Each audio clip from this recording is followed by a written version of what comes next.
नमस्कार। आकाशवाणी देहरादून से प्रस्तुत हैं प्रादेशिक समाचार।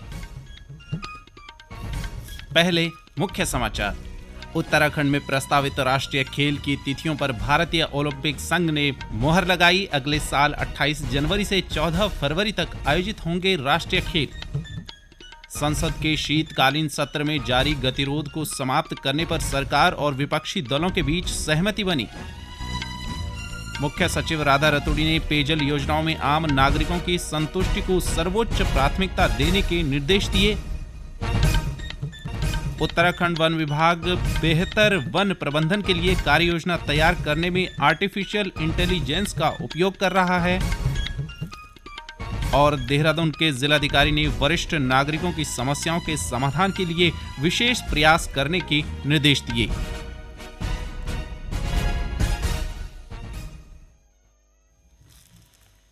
समाचार प्रभात के साथ मैं संजय भंडारी। और अब समाचार विस्तार से।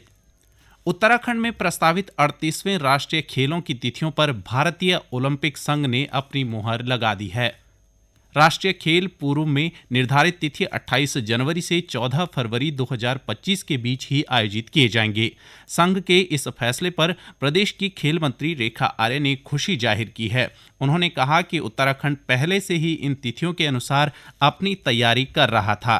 उन्होंने कहा कि सरकार अपनी तैयारियों को लेकर पूरी तरह से आश्वस्त है और ये आयोजन अनेक मायनों में ऐतिहासिक सिद्ध होने वाला है।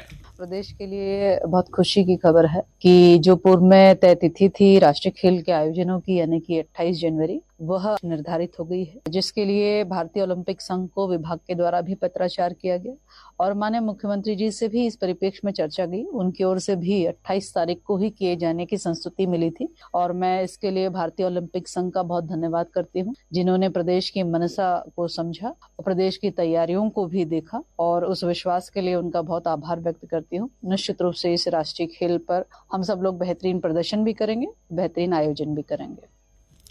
संसद के दोनों सदनों में गतिरोध समाप्त करने के लिए सरकार और विपक्षी दलों के बीच सहमति बन गई है। लोकसभा अध्यक्ष ओम बिरला ने कल संसद भवन में विभिन्न दलों के नेताओं के साथ बैठक की। बैठक में श्री बिरला ने सभी सदस्यों से सदन के सुचारू संचालन का अनुरोध किया। बैठक में नेताओं ने इस पर सहमति व्यक्त की। मुख्य सचिव राधा रतूड़ी ने पेयजल संबंधित मामलों की शिकायत के निस्तारण के लिए मजबूत तंत्र स्थापित करने के निर्देश दिए हैं।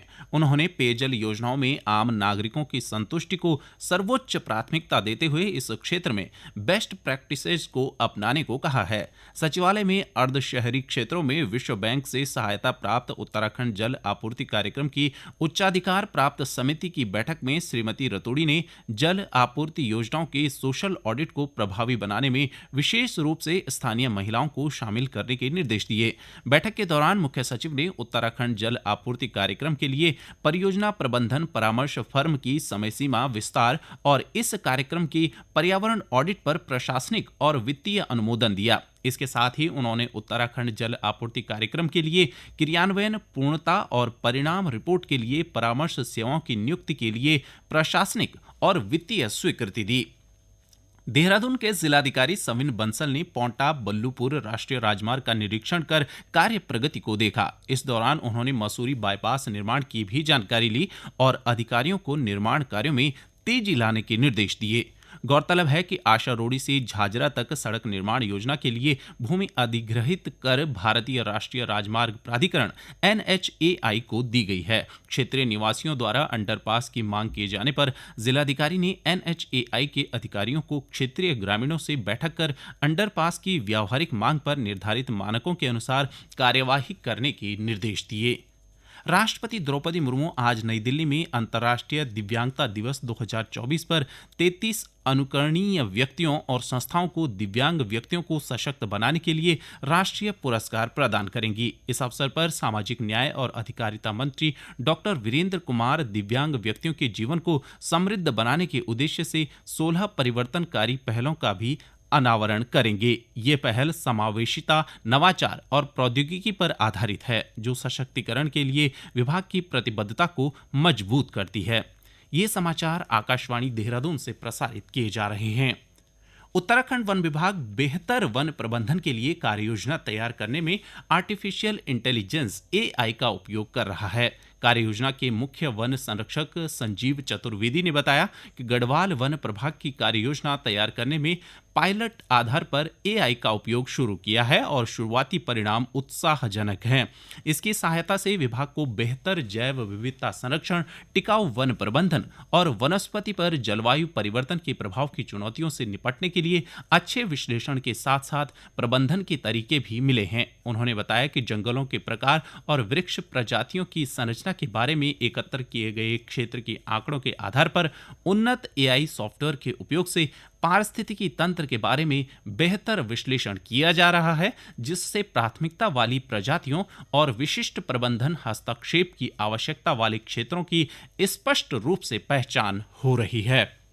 देहरादून के जिलाधिकारी सविन बंसल ने वरिष्ठ नागरिकों की समस्याओं के समाधान के लिए प्रशासन के अधिकारियों को विशेष प्रयास करने को कहा है। ऋषिपर्णा सभागार में जन सुनवाई कार्यक्रम में श्री बंसल ने अधिकारियों को कहा कि वरिष्ठ नागरिकों की समस्याओं को ध्यान से सुनकर उनका निस्तारण किया जाए ताकि उन्हें भटकना न पड़े। जन सुनवाई में 96 शिकायत प्राप्त हुई। इनमें भूमि संबंधी, भूमि कब्जा, सरकारी भूमि पर अतिक्रमण, मुआवजा वितरण, आपसी विवाद, नगर निगम, पर्यटन, महिला कल्याण, सड़क निर्माण के लिए वन भूमि चिन्हित करने जैसी शिकायतें प्राप्त हुई। एक मामले में चक्राता विकासखंड के ग्राम पंचायत खारसी के गंगासू में क्यारियों और नहरों में 23 वर्षों से मलबा पड़े रहने की शिकायत प्राप्त हुई, जिसको गंभीरता से लेते हुए जिलाधिकारी ने सिंचाई विभाग के अधिकारियों को जांच आख्या प्रस्तुत करते हुए कार्यवाही के निर्देश दिए।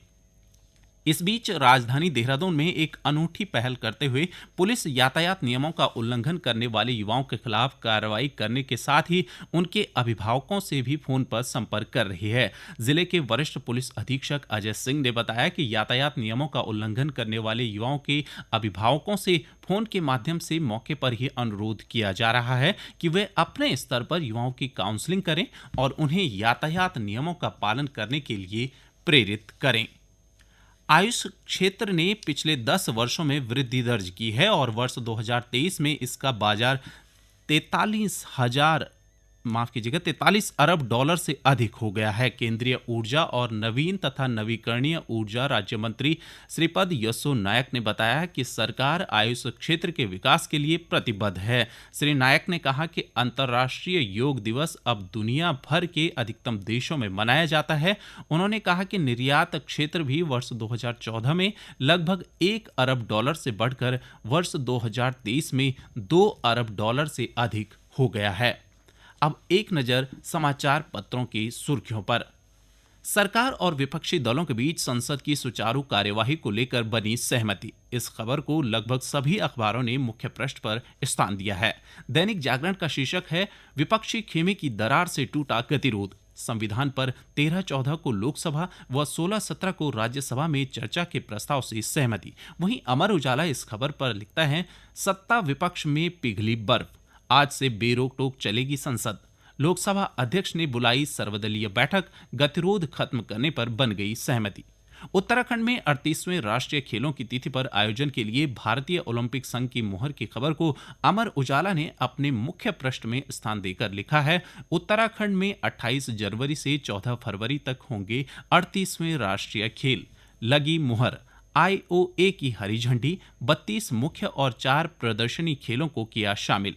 वहीं किसानों के दिल्ली कूच से लगे जाम की खबर को ज्यादातर अखबारों ने प्रमुखता से स्थान दिया है। हिंदुस्तान समाचार पत्र लिखता है, दिल्ली में प्रवेश से रोकने के लिए लगाई गई बैरिकेडिंग और जांच से वाहनों की रफ्तार थम गई, किसानों के कूच से महाजाम।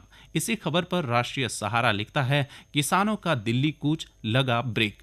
शैक्षणिक सत्र 2026-27 में बीएड का प्रारूप बदलने जा रहा है। इस खबर पर अमर उजाला का शीर्षक है, 1 वर्षीय बीएड डिग्री पाठ्यक्रम जल्द फिर शुरू होगा। 4 वर्षीय स्नातक डिग्री प्रोग्राम वाले छात्रों को मिलेगा दाखिला। वर्ष 2026 से बदलेगा पाठ्यक्रम। अंत में मुख्य समाचार एक बार फिर।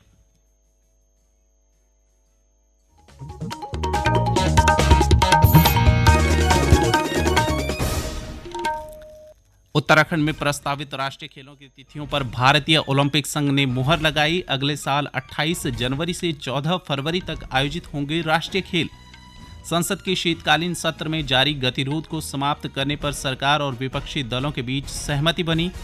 मुख्य सचिव राधा रतूड़ी ने पेयजल योजनाओं में आम नागरिकों की संतुष्टि को सर्वोच्च प्राथमिकता देने के निर्देश दिए।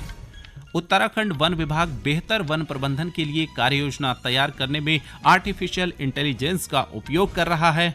और देहरादून के जिलाधिकारी ने वरिष्ठ नागरिकों की समस्याओं के समाधान के लिए विशेष प्रयास करने के निर्देश दिए।